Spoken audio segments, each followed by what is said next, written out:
Hi gardeners, welcome back to the channel. In today's video, I'm going to go ahead and cover 5 mistakes that are commonly found in gardening. So let's go ahead and jump straight into it. So coming at number 1 is growing plants that are not fit for your area. Something us gardeners can't stop stressing is to make sure you do research on your growing zone, on your climate, because that will all depend on what plants you can grow in your garden. Something that I've always discussed with gardeners is that our climates are always different. For example, here in Florida, we might have similar climate to California due to our growing zone. However, there is huge differences. In California, it's drier. Here in South Florida, it's more tropical and humid. So plants that like humidity can't grow in California, and plants that like to be in dry climate can't grow here in South Florida. So do research on what plants you can grow in your area, what's your growing zone, and what plants are fit for your garden. Especially if you want to have thriving plants like this one, you want to make sure you go ahead and do research and grow plants that are only fit for your climate.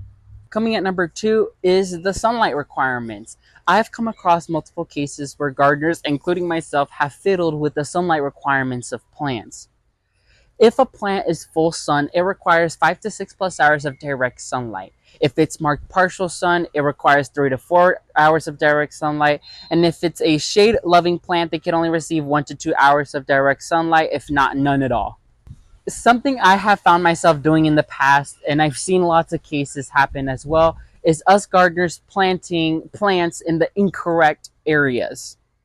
Meaning, we sometimes plant shady plants in sunny areas and we plant full sun plants in shady areas. And that's something that lots of us tend to do when we want to plant for a specific area, but we know it's only full sun and the plant's full shade, but we want to try it anyways, and there goes the plant because it got crisped. Now, the plant tags are there for a reason. If it's marked a certain sunlight requirement, it needs to be planted in that type of area. It can't, especially if you want the best performance out of your plants, you want to follow the plant tag. The information is there for us to follow, and you don't want to go around fiddling with the sunlight requirements, as if you've experimented with that before, it never ends up coming out in a positive outcome. Coming at number 3 is having a set watering schedule. So everything varies on, once again, your area and your growing zone. Here in South Florida, when it comes down to our rainy seasons, it rains practically every day. However, if you live in like California, you always have dry spouts, you always have drier climates, and you barely see any type of rainfall. So it's always important to have a set watering schedule for your garden depending on your area. For example, here in South Florida, we usually never have, during our hurricane seasons, we usually never have the sprinklers on, as we know it will usually rain every day, if not 3 to 4 times a day. However, if you're in California, you might want to have a set irrigation system to water your garden at least 3 to 4 times a week, especially during these hot summer climates. Especially here in Florida right now, we have not had constant rainfall and my plants are drying up because of our hot temperatures. But in California, for example, if you have no rainfall at all, you want to have a set watering schedule so your plants stay hydrated.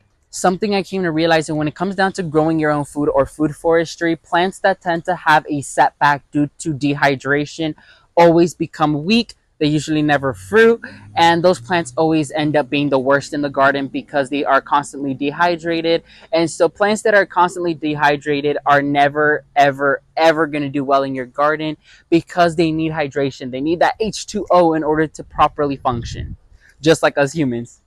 Coming at number 4 is feeding. So when it comes down to growing your own food, when it comes down to ornamental gardening, feeding your garden is vital. Now, I'm not saying that you have to feed your garden every week because that will be outrageous and you will overly care your plants and that could kill it too. I'm saying that you have to have a set fertilizing schedule for your garden in which your plants receive supplemental nutrients apart from the ones that they're receiving naturally.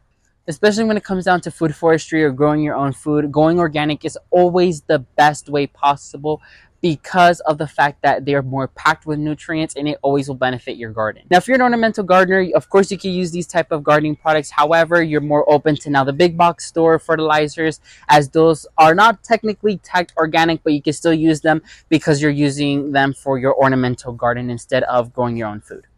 Coming to our final point, number 5, is improper maintenance. So when it comes down to dealing with a garden, you will always come across maintenance, pruning, pest and disease control. You will always come across those topics, as that is what comes along with gardening. Now, when it comes down to pruning and plant maintenance, it always up to the type of plant. So when it comes down to fruit trees, pruning is usually done after its flowering and fruiting season, which is usually fall, winter. For ornamentals, it kind of goes by the same handbook, especially if they're shrubs, which are deciduous plants. You usually cut them back during the winter before any new growth emerges. However, when it comes down to, for example, perennials, now when it comes down to perennials, usually what happens is you cut them back as soon as they're done flowering, especially if some flowers need to be deadheaded. You want to make sure you do that constantly so the plant stores energy in making more flowers as well as new greenery. However, when it comes down to certain fruit trees like mangoes and avocados, you have to have a proper pruning guide, because if you cut them the wrong way, you might risk losing all your fruit for the following year. So make sure you go ahead and do some research on some proper mango and avocado pruning, because you don't want to do it too late in the season where it's flowering and you cut off all the flowering buds. But you also don't want to do it improperly where your plant is totally stressed out and it just doesn't do well for you the following up year. So make sure you do a good research and follow a good guide on how to properly prune those certain types of fruit trees. Now, coming on to the big one, which I've seen a lot, is pest and disease control.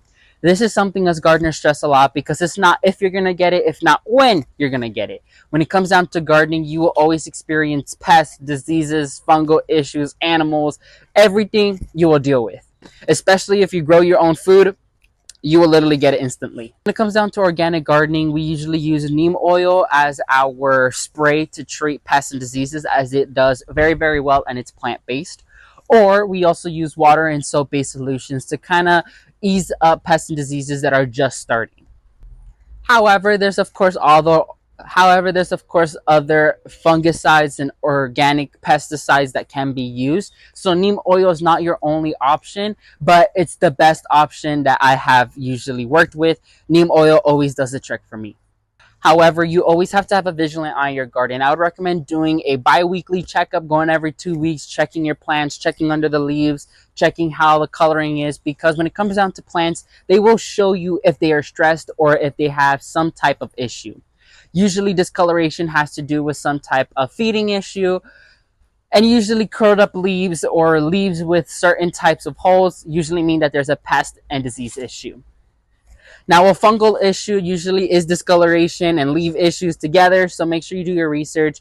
Do what your plant is like. Let's say your plant is looking more yellow than usual, then do some research on what could be the probable cause of that, and go about treating it, as you don't want to completely forget about it and have your plant completely decimate and suffer due to that pest and disease. So something I always recommend is to catch the disease and pests early, treat it early, and maintain treating it, especially if it's just came out of this pest and disease. You don't want to just leave it alone and whatever, because then it can become vulnerable to reaching and getting it again. So make sure you do your research on, when it comes down to pest and disease control, what works best for you, and make sure to treat it before it gets too bad.